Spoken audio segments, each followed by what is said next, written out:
눌러주세요. 안녕. 오늘도 우리가 비대면 예배로 예배를 드리게 됐습니다. 이번 주부터는 대면 예배 드릴 수 있을 것 같았는데 또 고령의 확진자가 늘어남으로 인해서 불가피하게 비대면 예배로 예배를 드리겠습니다.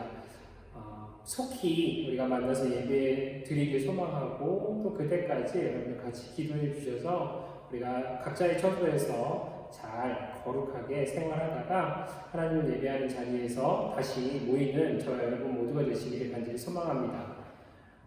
우리는 지난주에 말씀을 통하여서 아무도 보지 않는 그곳에서 확인할 수 있습니다 라는 제목을 가지고 말씀을 나누었습니다. 말씀을 통해서 살펴보았지만 아무도 나를 지켜보지 않는 그곳에서 확인할 수 있는 게 무엇이냐, 다름 아니라 내 신앙의 수준, 내 믿음의 수준을 거기에서 확인할 수 있다. 왜냐하면 아무도 보지 않을 때에 행동하는 내 행동이 바로 나의 진짜 모습이기 때문이다 라고 말씀을 나누었습니다.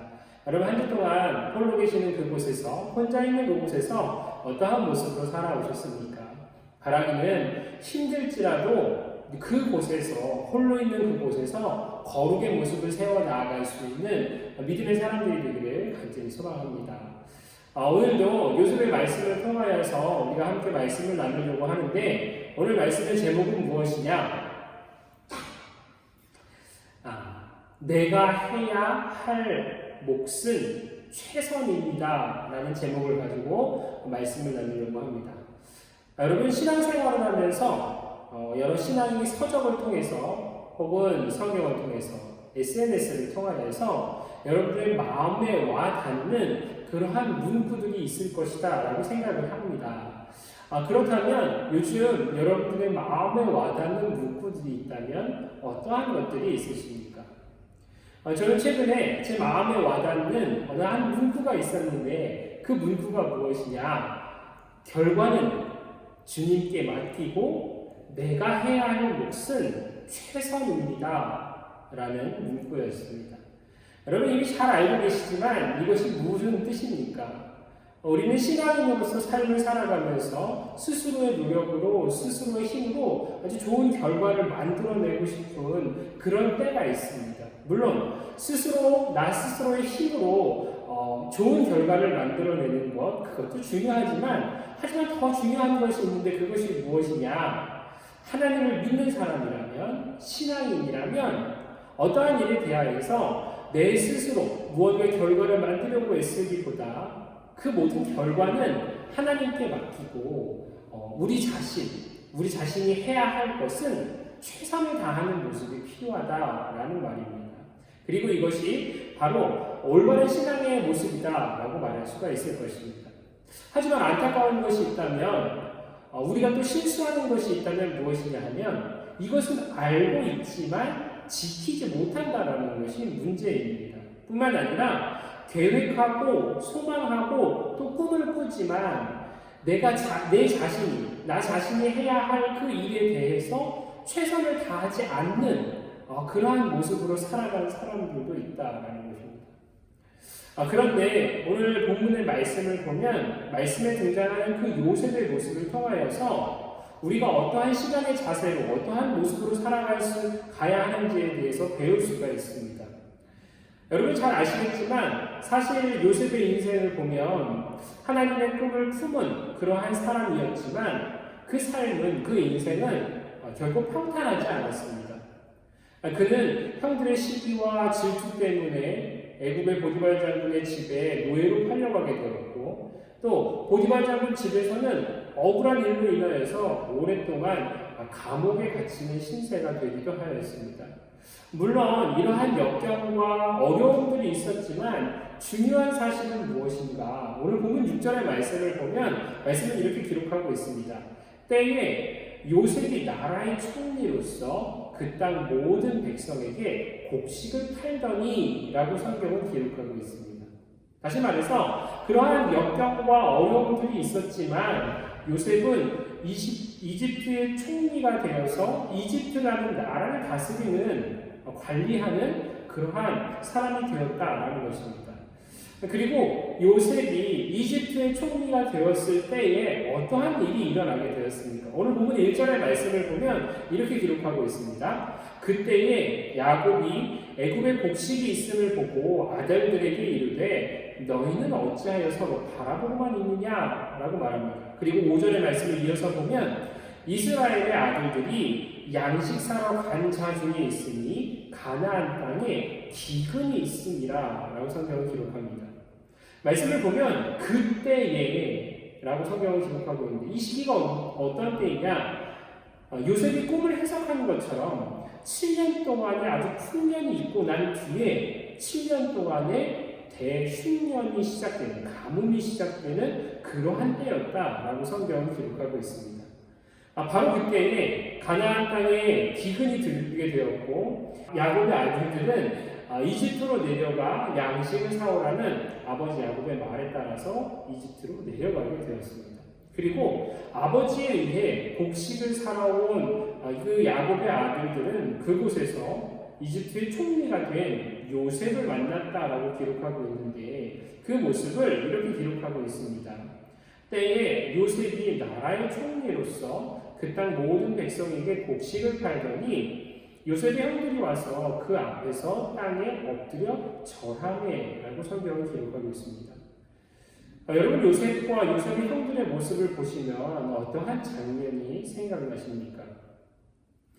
창세기 37장에 하나님께서 요셉에게 꿈을 꾸게 하셨던 그 장면이 생각날 겁니다.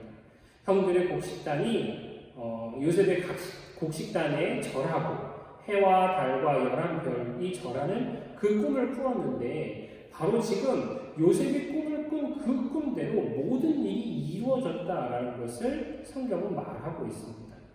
그런데 여기에서 약간 의아한 구절이 있습니다.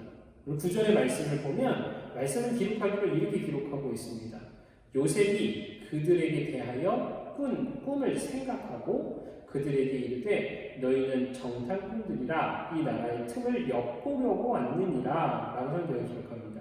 말씀을 보면 요셉이 그들에게 대하여 꾼 꿈을 생각하였다라고 성경을 기록하고 있는데 이 말이 무슨 말입니까? 여기서 말하는 꿈이라는 것은 창세기 37장에서 하나님께서 요셉에게 꾸게 하신 그 꿈을 의미하는데 특이한 것은 바로 그때 형제들이 왔을 때에 그 꿈이 생각났다라고 성경은 기록하고 있습니다. 여러분 우리가 생각하기에 요셉은 하나님이 주신 그 꿈을 계속해서 상기하면서 살아왔을 것처럼 생각이 됩니다.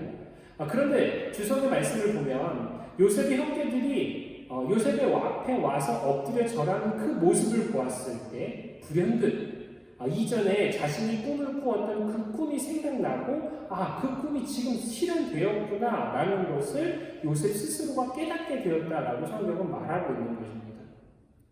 물론 요셉이 하나님을 부인하거나 하나님을 잊고 살아온 것은 아니었습니다.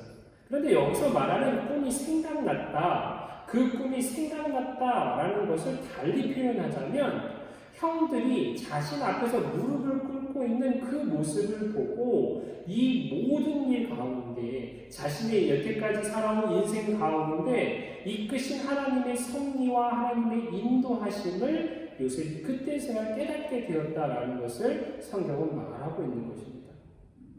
꿈 때문에 미움받고 꿈 때문에 애굽의 종으로 또 죄수로서의 시간을 지내지만 오히려 그 모든 과정들 가운데 하나님이 함께 하셨고 하나님은 약속대로 꿈을 성취하셨다라는 것을 깨닫게 되었다라는 것입니다. 무려 22년 만에 그 꿈이 이루어졌고 그것을 깨닫게 된 것입니다. 여러분 요셉의 모습을 보며 이러한 생각을 해봅니다.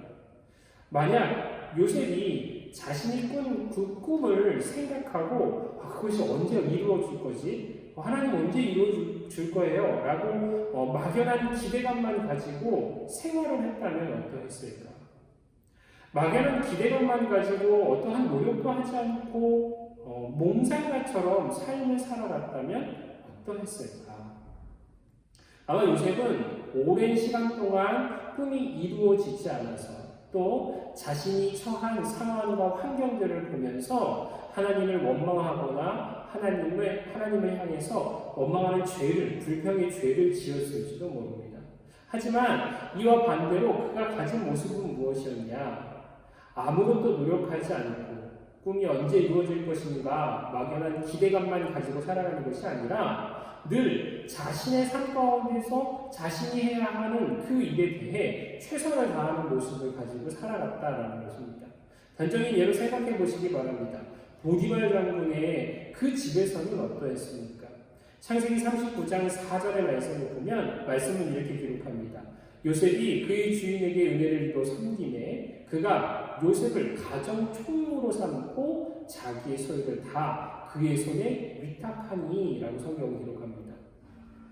그는 자신에게 맡겨진 일에 대해 최선을 다하는 모습으로 가정 총무로 인정을 받았다라고 성경은 분명하게 말하고 있습니다.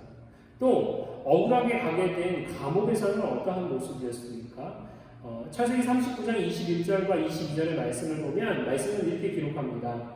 여호와께서 요셉과 함께 하시고 그에게 인자를 더하사 간수장에게 은혜를 받게 하시매 간수장이 옥중 죄수를 다 요셉의 손에 맡김으로 그 재반 사물을 요셉이 처리하고 라고 성경은 기록하고 있습니다.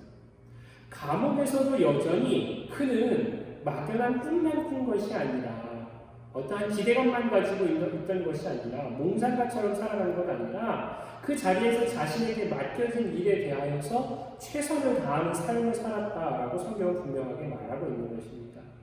그런데 오늘날 바로 우리에게 우리 신앙생활 가운데 바로 이러한 모습이 필요하지 않은가라는 생각을 해봅니다. 하나님께서 하나님을 믿고 살아가는 우리에게 꿈과 비전을 주십니다. 또한 우리의 바램과 소원을 아시고 그것에 귀를 기울이고 계십니다. 하지만 그렇다고 해서 아무렇게나 혹은 기대감만 가지고 몽상가처럼 살아가서는 안 된다는 것입니다. 그렇다면 하나님께 맡겼다면 우리가 해야 할 모습, 우리가 가져야 할 모습은 무엇입니까? 내가 해야 할 일은, 내가 해야 할 몫은 우리의 삶 가운데 주어진 모든 상황에서 내가 해야 할 최선의 것을 열심으로 노력하는 힘쓰는 그 모습이 우리 가운데 있어야 된다는 것입니다. 그리고 그때 그 모습 가운데 하나님께서 하나님의 일을 이루어 가신다라는 것입니다. 여러분, 혹시 막연한 기대감만 가지고 살아가는 것이 여러분의 모습은 아닙니까? 하나님께 맡겼다고 하면서도 혹은 내 스스로의 힘으로 무언가를 이루려고 하는 그런 어리석은 모습을 가지고 살아가는 것이 혹시 우리들의 모습은 아닙니까? 하나님께서 꿈을 주셨다면, 하나님께 맡겼다면 우리가 가져야 할 것은 그 하나님을 신뢰함으로 우리가 해야 할 최선의 것을 우리의 삶 가운데, 상황 가운데 해나가는 그 모습이 오늘 우리에게 필요하다는 것입니다. 그렇다면 지금 여러분이 최선을 다해야 할 것은 무엇입니까?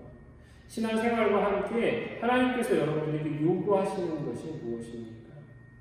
청년의 때 시간이 너무나도 많이 있는 것처럼 느껴져서 게으르게, 나태하게 혹은 다음으로 그 일을 미루면서 살아가고 있는 것이 우리들의 모습은 아닙니까? 혹시 그렇다면 오늘 말씀을 기억하시기 바랍니다. 하나님의 비전을 가지고 하나님의 꿈을 가지고 살아간다면, 하나님께 맡기고 나아갔다면 이제 그와 함께 내가 해야 할 몫인 상황 가운데 최선을 다하는 믿음의 모습으로 삶을 살아가시는 저 여러분 모두가 되시기를 간절히 소망합니다. 그리고 바로 그때에 그 모습을 통하여서 하나님께서 역사하시고 하나님께서 일하신다라는 것입니다. 여러분, 결과는 주님께 맡기십시오. 그리고 우리 해야 할 몫은 최선임을 기억하여서 우리에게 맡겨준 모든 일을 부지런히, 열심히, 성실히 또 진실되게 해나갈 수 있는 믿음의 사람들이 되기를 간절히 소망합니다. 그래서 삶 가운데 하나님의 일하심과 역사하심을 체험하고 나아가는 우리 요셉과 같이 하나님의 섭리와 인도하심을 삶 가운데 깨닫고 나아가는 저와 여러분 모두가 되시기를 간절히 축원합니다.